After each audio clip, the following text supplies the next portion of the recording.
Yang kembali lagi di propaganda program sepak bola Untuk Anda. mantap.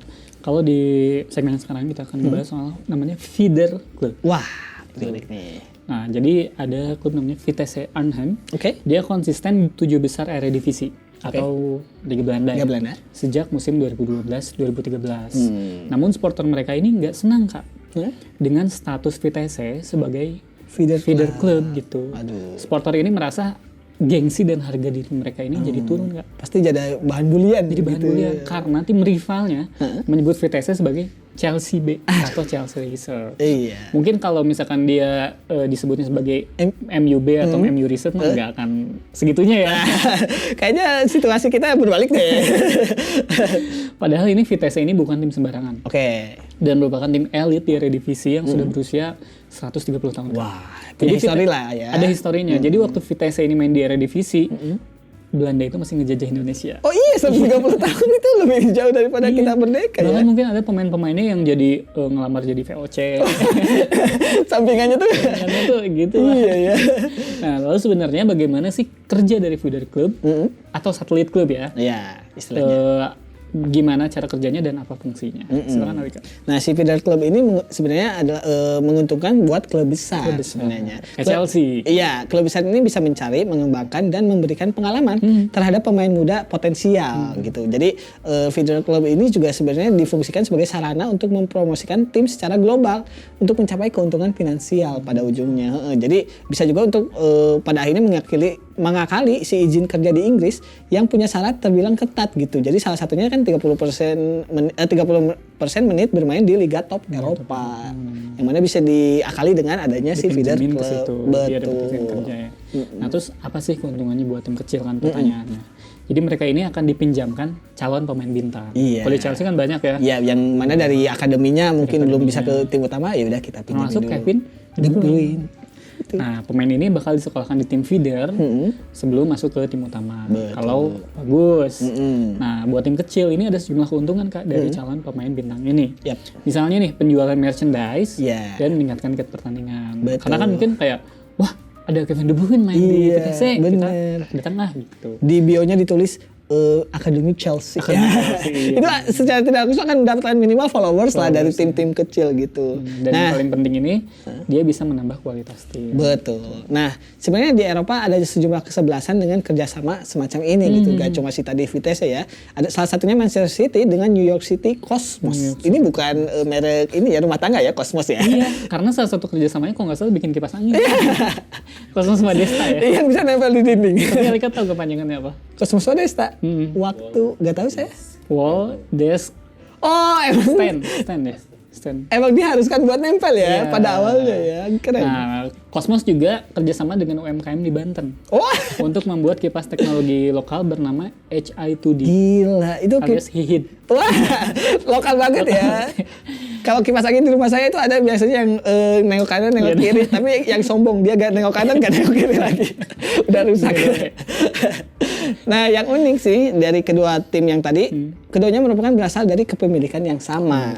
Sehingga bisa saja proses kerja samanya lebih mudah. Gitu. Jadi emang satu pemilik. City sama Cosmos New York tadi City ya? tadi Cosmos. Nah, dalam kasus si Chelsea dan Vitesse tadi hubungan keduanya biasanya hanya berupa peminjaman pemain muda. Jadi emang ordernya jauh, bukan sama gitu. Bukan sama, ya. Si Vitesse ini mendapatkan prioritas untuk meminjam pemain muda Chelsea. Jadi ada privilege aja dari udah kenal lama dan udah biasa ke sana, ya udah ke Vitesse aja gitu. Nah, feeder club pun jadi sarana scouting bakat-bakat yang tersebar. Betul. Contohnya nih, ada Athletic Bilbao. Dia feeder clubnya ini adalah CD Baskonia yang bermain di liga bawah Liga Spanyol lah Oke. pokoknya ya. Nah, CD Baskonia ini juga kalau nggak salah dijual di KFC. Wah, bukan sini itu dong. Baskonia ini bukan nama band.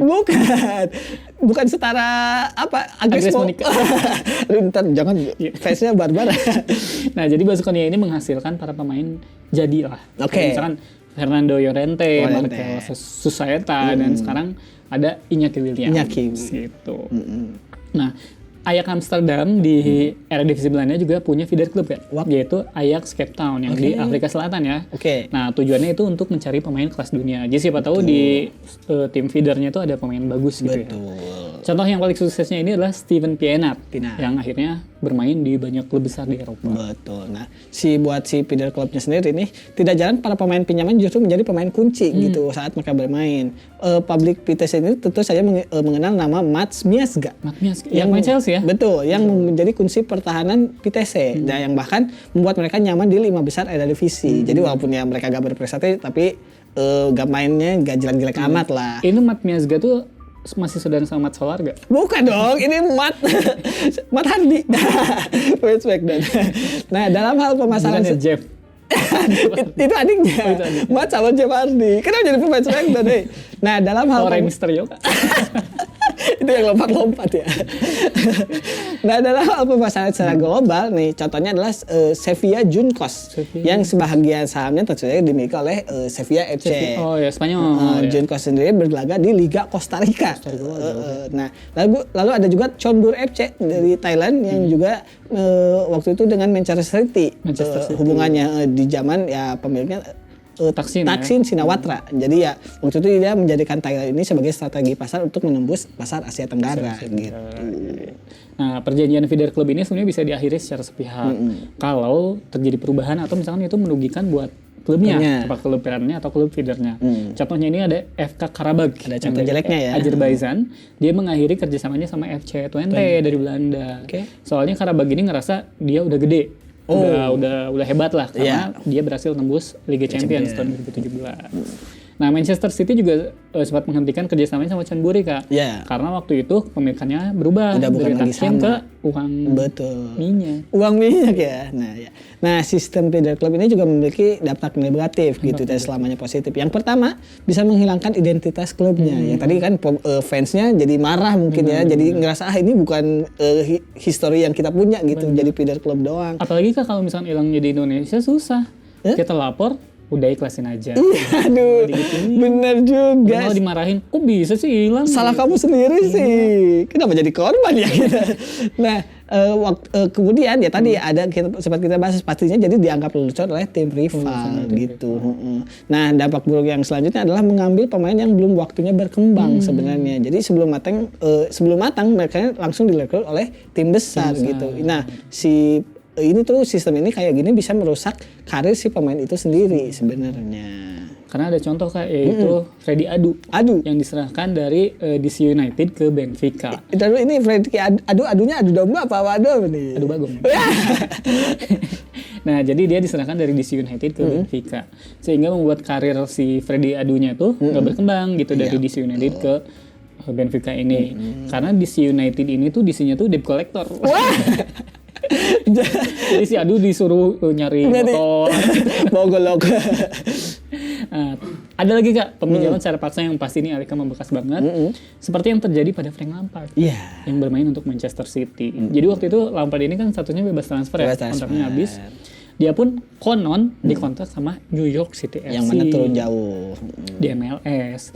Tapi parent klubnya New York City yang mana itu adalah Manchester City justru mengambil Lampard dengan kontrak selama 6 bulan yang kemudian diperpanjang jadi setahun. Dia kayak katanya si Lampard ini dibeli sama New York City padahal mah sama Manchester City pada akhirnya ya. Nah, Lampard pun sebenarnya terpaksa menghadapi kesebelasan yang membesarkan namanya yang mana kayak klub yang mungkin kata dia mah favoritnya gitu. Karena ya hal ini menjadi ironi gitu buat fans sama buat Lampardnya sendiri. Karena sebagai profesional ya si Lampard harus bermain sepenuh hati juga. Nah, di sisi lain rasa hormat si Lampard yang mungkin tinggi banget buat Chelsea waktu itu membuat ia menitikan air mata bahkan ketika waktu itu laganya dia berhasil membobol gawang teman-temannya sendiri gitu. Alika waktu itu sedih juga nggak waktu Lampard main? Lebih ke arah ini tadi karena saya waktu itu belum paham peraturan kayak gini ya. Saya ngerasa emang dia pengkhianat aja. Iya, walaupun ya waktu dia nangis gitu ya, air mata buaya. Padahal dapat gaji gede. Tapi setelah tahu di baliknya ternyata dia dibeli, dia tuh gak ada kepengen juga gitu main di City. Tapi karena ya tadi ada ternyata yang ngebelinya adalah feeder club City. Jadinya kita sedih ya ternyata ada kayak gini gitu di belakang gitu. Waduh, ya menarik banget ya kayak soal. Ya ternyata ada klub yang jadi feeder gitu, jadi anaknya lah ya. Anaknya. Dan kalau misalnya Alika tahu ya, si Vitesse juga punya feeder klub di Indonesia. Meskipun sekarang udah meredup. Apa tuh? Di Kebun Kelapa ada. Vitesse Kebun Kelapa. Bukan ITC dong. Kenapa jadi ITC jadi klub bola? Saya juga bingung. Aduh, ya itu tadi ya bahasan kita soal banyak lah ya dari segmen pertama sama segmen yang ketiga. Jangan lupa untuk terus menyaksikan Propaganda, program sepak bola untuk Anda hanya di iChannel setiap hari Minggu pukul 7:30 malam. Dan buat Anda yang ingin versi fullnya, Anda bisa mengakses YouTube-nya di ligalaga.id. Saya Alika dan segenap kru yang bertugas undur diri. Wassalamualaikum warahmatullahi wabarakatuh. Salam olahraga. Salam.